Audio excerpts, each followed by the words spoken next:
Thank you very much, everybody. Please, this is such an honor. This is please be seated. This is the first time we've been it was supposed to be a terrible rainy day. I was telling Eric, and God was watching, and he didn't want that for Charlie. He just didn't want that. So it's really beautiful. It couldn't be more beautiful. Today we're here to honor and remember a fearless warrior for liberty, beloved leader who galvanized the next generation like nobody I've ever seen before, and an American patriot of the deepest conviction, the finest quality and the highest caliber, the late, great Charlie Kirk.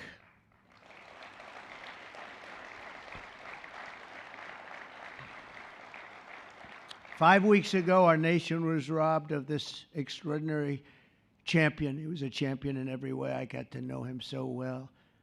He didn't like losing, and he was able to fight people that were enemies, and he didn't necessarily love those enemies so much. You know, I heard he loved his enemies, and I said, wait a minute, is that the same Charlie that I know? I'm not sure, but I didn't want to get into it.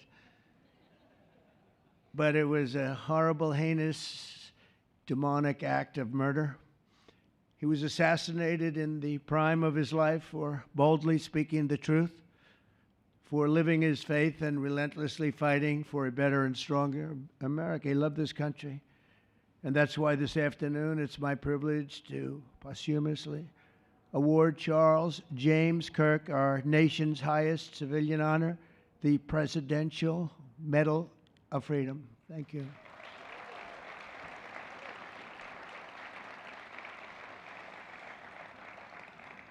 As you know, only hours ago, I returned from a very historic trip to secure peace in the Middle East. People said that couldn't be done. Charlie felt it could be done. Charlie felt it could be done. Thank you. Thank you. Thank you very much. But I raced back halfway around the globe. I was going to call Erica and say, Erica, could you maybe move it to Friday? And I didn't have the courage to call. But you know why I didn't call? Because I heard today was Charlie's birthday. And I said, you know, that was a definite. And I said, we're going to have to forget about some of those very big, very rich countries that expected me to be there.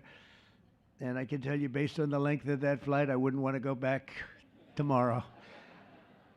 But I would not have missed this moment for anything in the world, nothing. And it's a very important time for our country, and our country is doing so well. It's never done better.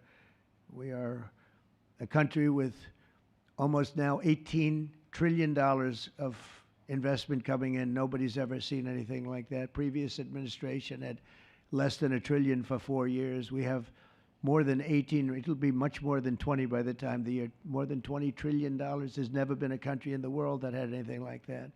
What's happened to our country is incredible in a short period of time. Charlie was a big person for, sir, can we close up those borders, please, a little bit? You know, they're really leaking badly. I said, Charlie, I haven't gotten there yet. But, you know, it came out last 4 months. Literally nobody was allowed into our country. And the only people that were allowed in were people that came in legally. The borders are absolutely stone cold closed. And they reported 0, 0, 0, and 0. So that's pretty good. But he was a big believer. He wanted people in the country more than I did, frankly. He wanted them to come in legally. And he got his wish. October 14th is Charlie's birthday, and he should have been turning 32 years old. I tell you, when I first met him, he was like 22. And I said, boy, he's awfully young. But I thought he was older than that, you know. He looked a little bit older than his age. That's okay, you know. That's not good when you're old, but when you're young, it's great. He had the best of all things, but he was special. But instead, Charlie is attaining a far more important milestone. We're entering his name forever into the eternal roster of true American heroes. He's a true American hero, an amazing person, way, way beyond his years. And I'm honored to be joined by a woman who has endured unspeakable hardship with unbelievable strength, and that's Charlie's widow, Erica. And I just want to thank you, Erica. He loved you so much. I was with him. Oh, please. Thank you, darling. Thank you. I was with him before I met Erica, and he told me he was going to get married. He said, "You won't believe how beautiful she is." I said, "Well, then now that I meet her," he's right. But then he also said, "And you know what? She's like the smartest person I know." See, they do go together on occasion. Not often. Not often. But on occasion they go together. But he was in love with you. He was deeply in love with you. It's great. Erica, your love and courage have been an inspiration to all of us, and we will always be here for you, and we're always going to be here for your gorgeous, beautiful children. And we'll never forget what your family has sacrificed for our country. Man loved our country.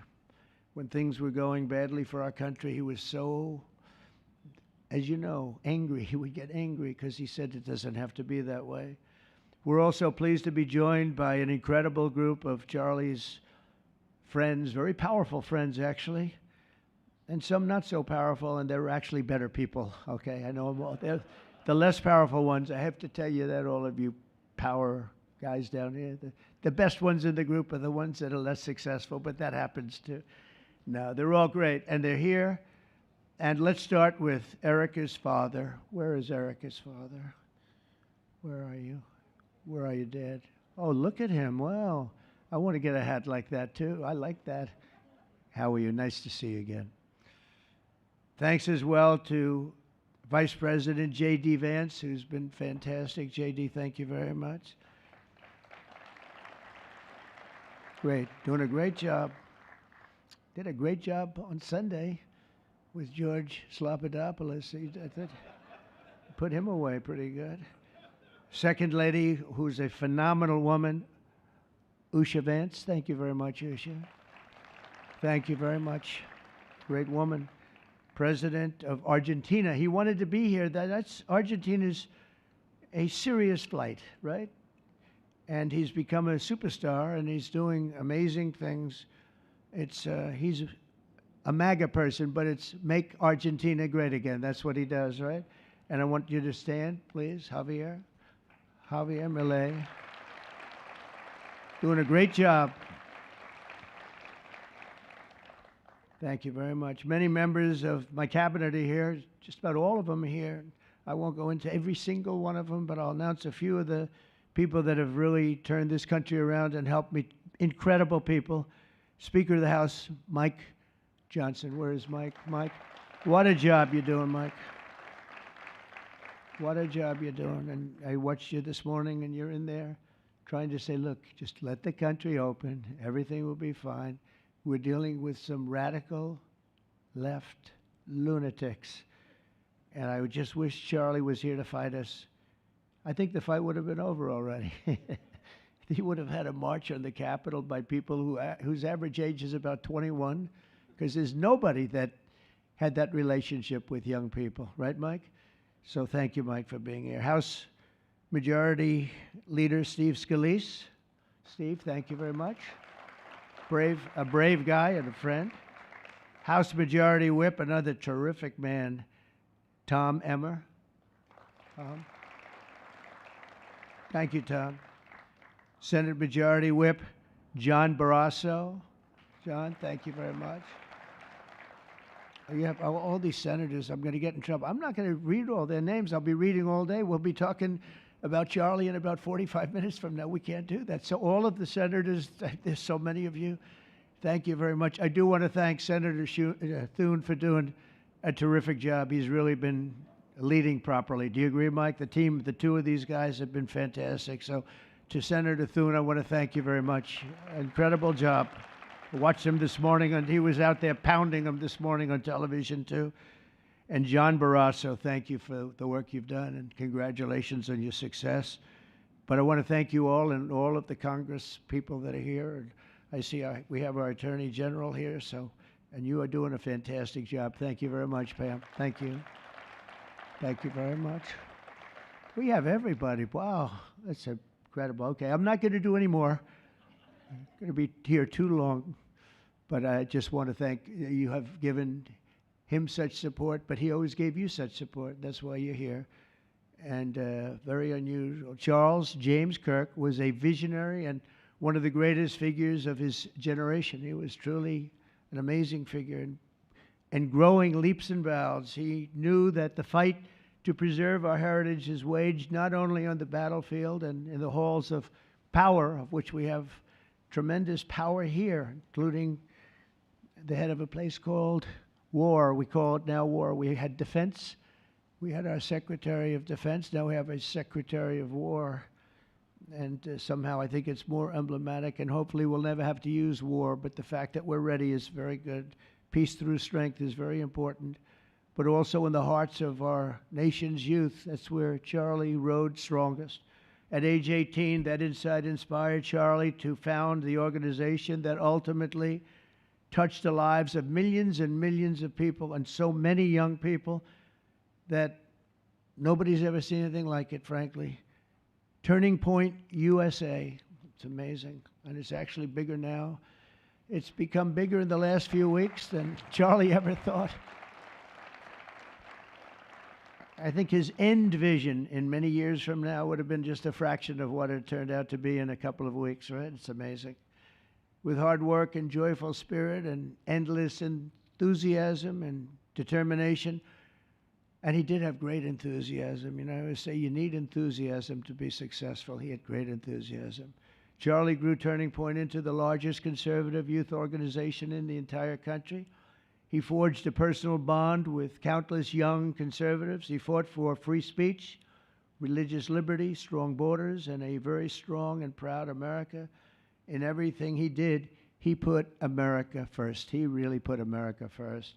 And ultimately, Charlie became more than a leader of an important organization. He became the leader of historic movements all over the country. There were movements, individual movements, one movement, but it was historic. Everything he did was historic, and a true evangelist for the cause of freedom and the word of Almighty God. God was very important to Charlie. He would say, you know, if you don't have religion, you're not going to have a strong country. It's true. He was so wise beyond his years. You know, I talk to him sometimes and say, this guy is like a young guy. He was really a wise man. From the time Charlie worked on my presidential campaign in 2016, and he was there right from the beginning. He liked me. I don't know. I have no idea why. What the hell was he thinking? He said, you're going to win, sir. I said, you know, I'm running against 17 senators and a lot of tough people and governors. We have all these people. And he said, no, you're going to win, sir. He said, not going to be close. And he made it happen. He helped make it happen, I'll tell you that. Without him, who knows what would be. Maybe you'd have Kamala standing here today. That would not be good. I will tell you, Javier, you don't know who Kamala is. Promise, it would not be good. You agree with that, Howard? He also mobilized countless citizens to go vote. It's called Go Vote. Very simple. And with his help in 2024, we won more young people than any Republican by far in the history of our country. And we won the popular vote. We won the swing states, all 7 of them. Remember, they said, oh, well, if Trump could win 4, that would be nice. I win 7 by a lot, by a landslide. But the popular vote was massive. And we won the Electoral College. Remember, they said, well, it's going to be very hard. I'd say 270. Well, we got 312 to 226. And then we won something called districts and councils and different things. But in one case, we won 2,750 to 525.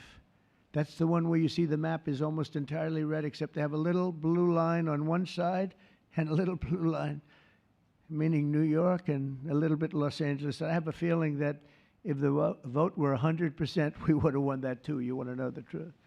But he knew, and he knew very well, and he also understood honesty, and he was always concerned with honesty. He said the only way we can lose is if the cheating gets so bad, and that's where we came up with a little phrase, too big to rig. We said, go out and vote. Just go out and vote. And we had that. Remember, we used to say that all the time because people would say, oh, they're going to win. We don't have to vote. Let's go to a movie. We'll come home and watch later.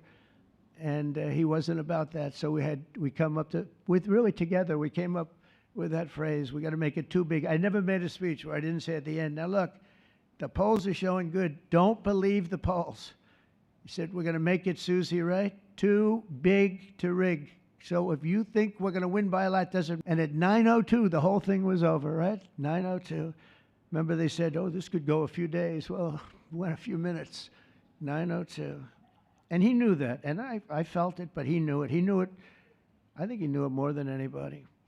But Charlie never missed an opportunity to remind us of the Judeo-Christian principles of our nation's founding or to share his deep Christian faith. In his final moments, Charlie testified to the greatness of America and to the glory of our Savior, with whom he now rests in heaven. And he is going to make heaven. I said, I'm not sure I can make it, but he's going to make it. He's there. He's looking down on us right now. It's so incredible. Look at this, how this turned out. This was supposed to be so dark and cloudy. Not dark and cloudy, is it? Look at that, how beautiful that is. There's no artist that can capture it as beautiful as it is today. Wow, it's amazing. As I said, on the day that he was assassinated, Charlie Kirk was a martyr for truth and for freedom. And from Socrates to think, and to St. Peter, from Abraham Lincoln to Martin Luther King, those who change history the most, and he really did, have always risked their lives for causes they were put on earth to defend. He was put on earth to do exactly what he was doing. He didn't want to waste time. He would have been a top student at any college in the country. I know the colleges well. He's smarter than the guys there. He was so smart. But he almost, I guess, didn't have the time. He knew what he wanted to do. It wasn't like, gee, I want to sit in the classroom for 4 years listening to people teach me liberal principles, because they were never going to teach him that anyway. But he didn't have the time. He really didn't have the time. But every time the enemies of goodness and virtue tried to silence the voice of righteous and noble leaders like Charlie, they failed. They seem to fail. Ultimately, they look like they're doing well, and then they end up failing, because the truth has been unrelenting over the years, over history. And people like Charlie, it's just they've got a power that others don't have, and very few people will ever have. So today, like those martyrs before him, Charlie's voice, his message, and his legacy are stronger and greater than ever before. They are greater than ever before. Look, this is a horrible event, but it brought out the greatness of Charlie. Nothing could have ever supplanted this. It's incredible, the way people are talking about him.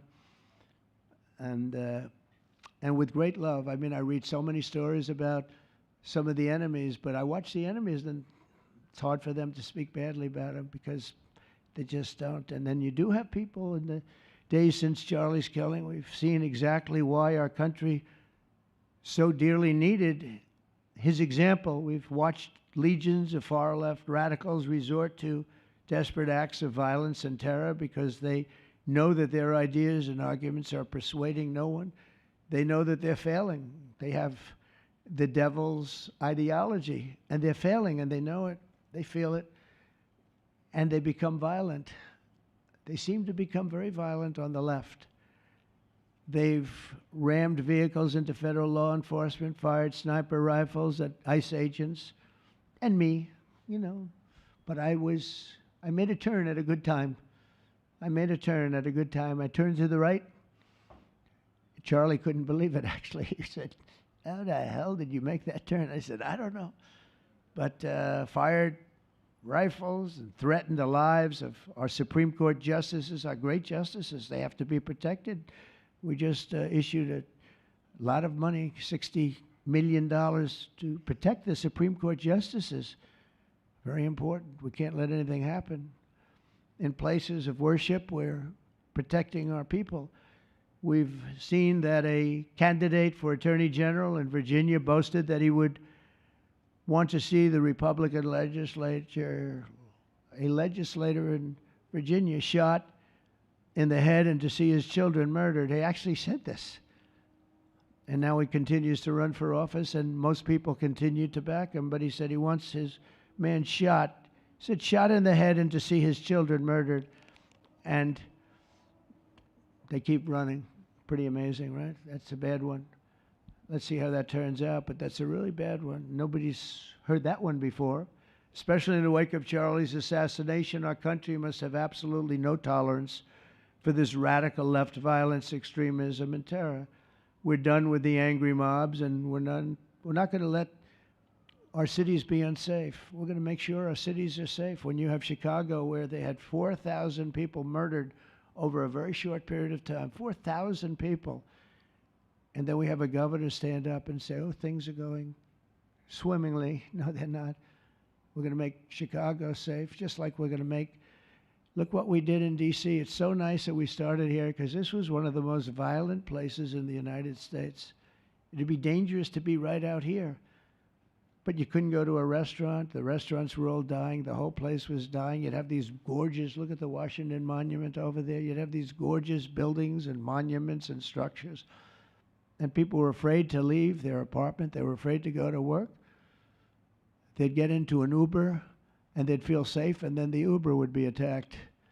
They thought they made it to safety, and then the Uber was attacked on the trip in. But we've done a great job, and now it's considered a totally safe city. We haven't had problems. It took us 12 days to make it great. We took out, Pam, 1,700 hard criminals, career criminals in many cases, but these are hardened criminals. Many of them came in through the Biden open borders. We brought them back to the countries. And a couple were so violent that we put them in jail. We don't want to take a chance that they could get back in, because no matter how good we do, somebody can sneak in. They were so violent and so bad. One arrested 28 times. Every time he left prison, he'd get into a violent incident. 28 times. And we put him away for a long time. But we're done with the angry mobs. We're done with it. This is such an unbelievable place right now. You take a look where you can walk down the middle of the street with your wife or your husband. Your children can walk. They can walk alone. It doesn't matter. They can walk anywhere in Washington, and they're safe now. If this were a year ago, they'd have a serious chance of being badly hurt, even killed. They'd come in from Indiana, they'd come in from Iowa, they'd come from Florida to see their nation's capital, and somebody would have to call the parents, I'm sorry, but your son or your daughter's been killed. Not anymore. You hear those sirens going off? That's good. That's a good sound. That means they either got the bad guy or they're going to stop the bad guy. You didn't hear that sound because nobody wanted to do anything. Nobody. Listen to the beauty of that sound. Seriously.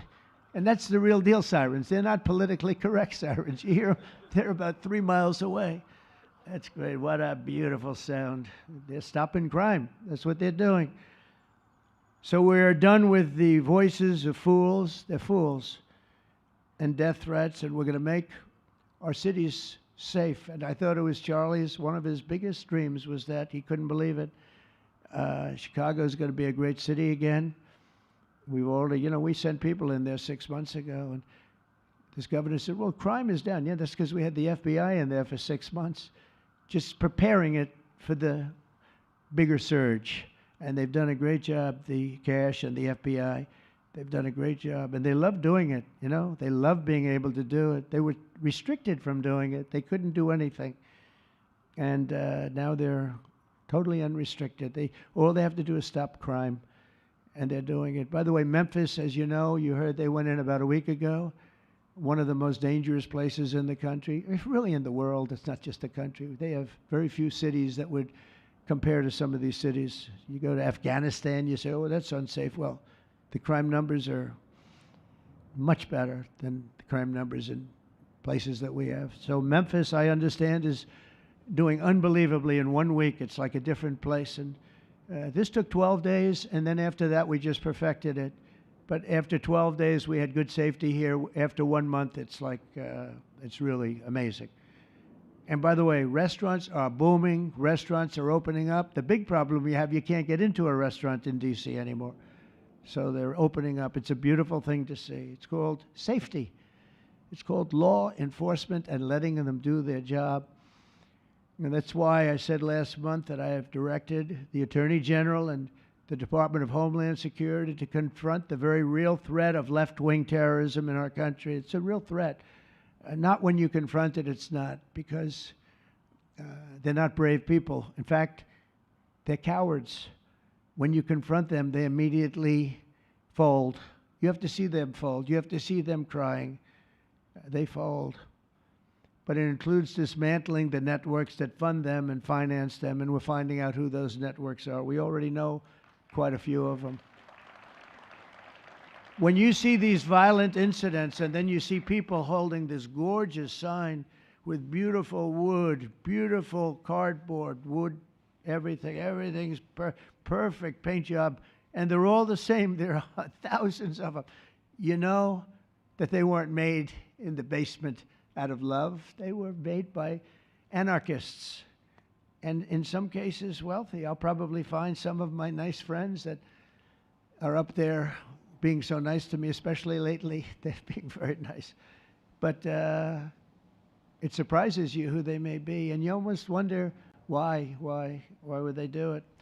But they're hurting our country, and we're really taking it back one by one. If we didn't go into Los Angeles early on in the administration, the commissioner, the chief of police, Los Angeles, said if they didn't go in, we would have lost our city. Now, they already lost 25,000 houses to fire because they wouldn't let the water come in from the Pacific Northwest, which they should have done. I said, you better do it. They didn't do it, and we had 25,000 homes where they had no water in their sprinklers, they had no water in the fire hydrants. It would have been a different kind of a thing if they did what they were supposed to do. We had to break in. We broke in and had the water come down. They said for the environment, great, they lost 25,000 houses. It's incredible. But the commissioner said without the federal government and President Trump's intervention, we would have lost the entire city. And we have the Olympics going there soon. I got the Olympics. We have the Olympics. We have the World Cup. And we have, most importantly, we have the 250th anniversary of our country. That's going to be most important.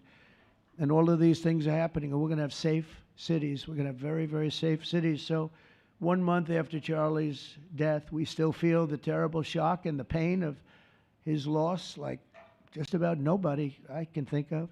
Charlie Kirk was one of a kind. He was unstoppable. And he really was. Boy, when he had an idea in his head, he would call me, sir, please, you haven't done it yet. I said, Charlie, relax. Just relax.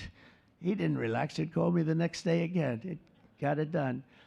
But he was like indomitable and always will be. He's really irreplaceable. Nobody going to replace him. But they're going to do great. But you can't replace that kind of person and that kind of talent, frankly. The word talent is an important word, but that kind of talent. So we hold his memory in our hearts forever. Every single day of this administration, we will continue to carry out the mission for which he lived, and he really did. He lived for this country. He lived for his wife and his family, but he lived for this country too. In Charlie's honor, we will continue like we have been to fight, and to win. We're going to win so much.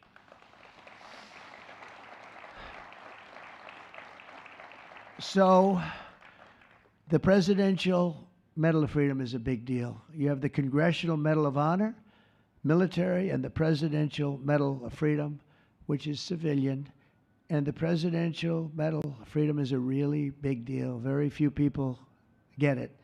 Very few people, frankly, qualify. It's a decision of the president, but it's a qualification that's a very hard one to get.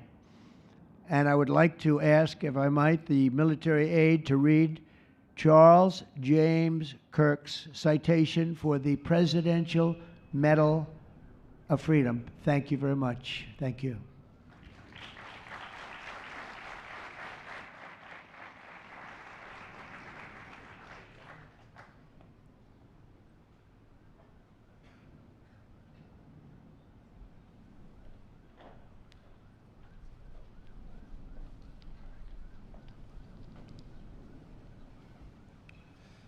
The Presidential Medal of Freedom is awarded to Charles James Kirk. Accepting on behalf of Charlie is his wife, Mrs. Erica Kirk. Charlie Kirk was one of the most influential American political figures of his generation. At just 18 years old, he founded Turning Point USA and grew it into the largest conservative youth organization in the nation. For over a decade, he tirelessly traveled the country leading a movement to restore respect for our founding principles, reawaken our national identity, and inspire a renewed spirit of religious devotion. He was one of the great debaters and communicators of his time. Despite receiving repeated threats, he remained undeterred and modeled courage, logic, humor, and grace to the next generation. On September 10th, 2025, at age 31, Charlie Kirk was assassinated while addressing a group of students. The United States honors him as a martyr for truth and freedom.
Thank you, Mr. President, for honoring my husband in such a profound and meaningful way. And thank you for making this event a priority amid the peace process in the Middle East. Thank you. Very grateful. Charlie always admired your commitment to freedom, and that's something that both of you shared. So thank you. Your support of our family and the work that Charlie devoted his life to will be something I cherish forever, so thank you. To our gracious First Lady in her office for making this event possible, thank you as well. It's beautiful. To Vice President and the lovely Usha Vance, your friendship has been an unbelievable encouragement. Thank you. And to all our friends and family that are here and watching from all around the world, thank you for loving us. Thank you for praying for us and for believing in what Charlie believed in. And to our Turning Point USA staff and the Charlie Kirk Show staff, we love you more than you could ever know. And to the Turning Point USA chapters that are watching all across America right now, you are the heartbeat of this future and of this movement. Everything that Charlie built, you guys are the legacy holders of that. You are living proof that his mission did not die with him. It lives through you. And Charlie always said the next generation will decide whether freedom endures. And because of you, I know that freedom will endure. It will. And today we're gathered not only to celebrate Charlie's birthday, but to honor a truth that he gave his entire life to defend, and that's freedom. The very existence of the Presidential Medal of Freedom reminds us that the national interest of the United States has always been freedom. Our founders etched it into the preamble of our Constitution, and those words are not relics on parchment. They are a living covenant. The blessings of liberty are not man's invention, they are God's endowment. Charlie lived for those blessings, not as abstract words, but as sacred promises. He used to love to journal about this topic all the time, and with such a heart postured of gratitude. And he believed that liberty was both a right and a responsibility. And he used to say, freedom is the ability to do what is right without fear. And that's how he lived. He was free from fear. He was free from compromise, free from anything that could enslave his soul. His name, Charles, literally means free man. And that's exactly who my husband was. He was a free man. And from the time I met him, sitting across from him, being interviewed on politics and philosophy and theology, anything that Charlie loved, any topic he loved, and I just saw the fire in his soul, and there was this divine restlessness within him that came from knowing God placed him on this earth to protect something very, very sacred for all of us. And he never stopped fighting for people to experience freedom. He didn't. Charlie often said that without God, freedom becomes chaos. And he believed liberty could only survive when anchored to truth. And I remember in one of his speeches, he told the audience that the opposite of liberty isn't law. He said it's captivity. And that the freest people in the world are those whose hearts belong to Christ. But what's so powerful is that Charlie had the ability to communicate so brilliantly across all generations. And he reminded us that in a world that tells us freedom is doing whatever you want to do, the real freedom is the power to live freely and to do what is right. And in one of his journal entries, he wrote that he wanted everyone to know that you can't have liberty without moral responsibility. Freedom divorced from faith eventually just destroys itself.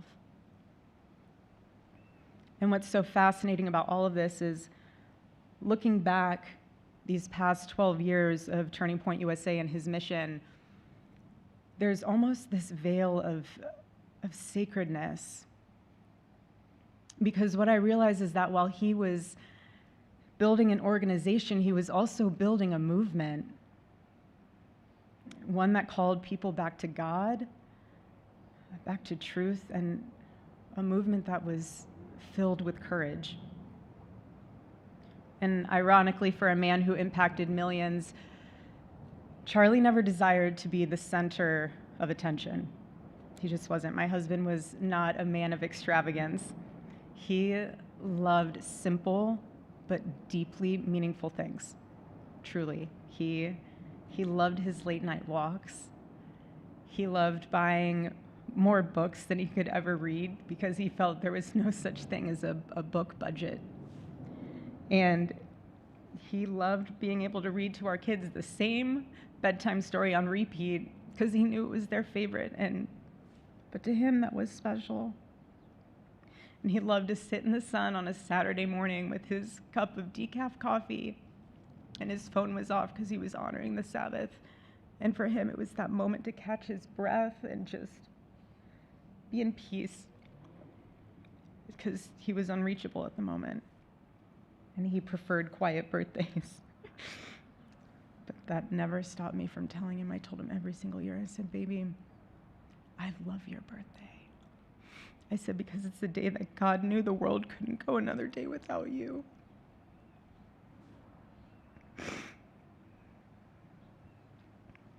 And so the rhythm of our usual birthday celebration for him was mint ice cream, mint chocolate chip ice cream. He only had it twice a year, on his birthday and 4th of July.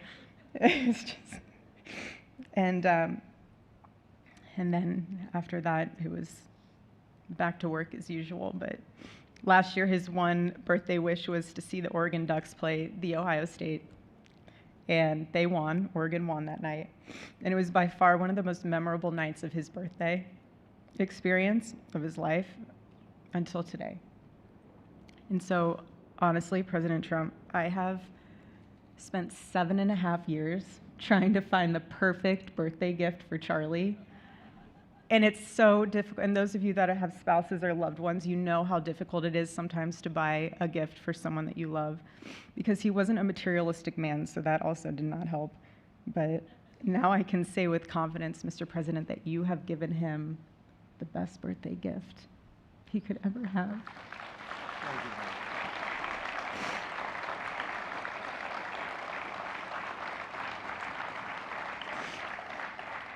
It's such an honor and the recognition of a life lived for defending freedom. And that's what Charlie fought for until his last breath. And it was written across his chest in those final moments on one of his simple t-shirts that always carried a message, and this one bearing a single word, freedom. That was the banner over his life, and that shirt was a declaration.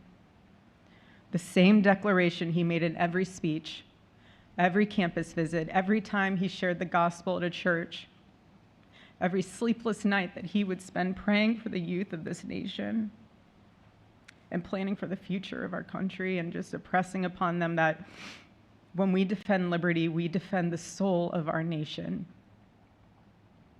My husband never told anyone what to say. He never did. He never told anyone what to say. He would just encourage them to think. He would encourage them to think outside of the traditional political labels. He would want them to think in a way that was anchored in wisdom and truth. But he would never tell anyone what to say. Charlie wasn't content to simply admire freedom. He wanted to multiply it. He wanted to multiply freedom. He wanted young people to taste it and to understand it and defend it. He wanted them to see that liberty isn't self-indulgence, it's self-governance under God. He wanted them to see that. And every day I'd see him getting ready for work. He'd put on his cross necklace, he'd put his ring on his finger. And the boldness in his demeanor was always fearlessness. He wasn't afraid. He was never afraid. In his daily actions, whether in office or on campus or at a church, it was always without fear. That was his creed. That is how he lived out every single day. He didn't fear being slandered. He did not. He didn't fear losing friends, I can tell you that. He didn't. He didn't care. He stood for truth and stood for freedom, and he did not, everything else was just noise to him. And it's because his confidence in Christ was absolute. That's why. There was no limit to what he would have sacrificed to defend freedom for all. And if the moment had come, he probably would have run for president, but not out of ambition. He would only have done it if that was something that he believed that his country needed from a servant's heart standpoint. And Charlie lived only 31 short years. No, he's 32, but on this side of heaven, but he lived. He lived every single second he lived. He filled every single day with purpose, and he fought for truth when it was unpopular. And he stood for God when it was costly, but that's what we're called to do. Surprisingly enough, he did pray for his enemies, which is very hard, but he did. He did. He did. No one else, I mean, I saw him do it. No, he never did it in front of anyone else, but I can attest to that. But he also loved people when it was inconvenient. And he ran his race with endurance, and he kept the faith. And now he wears the crown of a righteous martyr. And for me and for our children, the truth really steadies our grief, because heaven gained what earth could no longer contain: a free man made fully free. And to all watching, this is not a ceremony. This is a commissioning. And my message is simple. I want you to be the embodiment of this medal. I do. I want you to free yourself from fear. I want you to stand courageously in the truth. Listen for the still, small voice of God. And remember that while freedom is inherited in this country, each of us must be intentional stewards every single day. God began a mighty work through my husband, and I intend to see it through. And the torch is in our hands now. It's in mine, it's in yours, it's in all of yours, it's in all the students with Turning Point USA. And before I close, I'll share with you that I asked our daughter what she would like to say to Daddy for his birthday. Excuse me.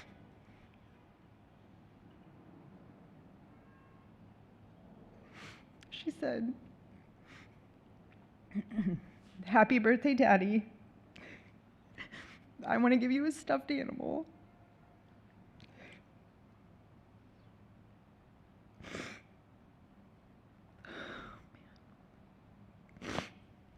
I want you to eat a cupcake with ice cream, and I want you to go have a birthday surprise.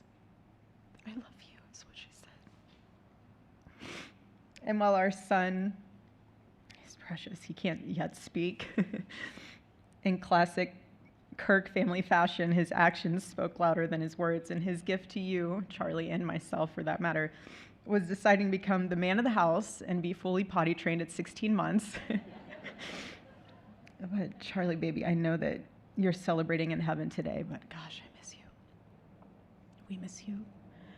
And we love you, and we promise we'll make you proud. And Charlie's life was proof that freedom is not a theory, it's a testimony.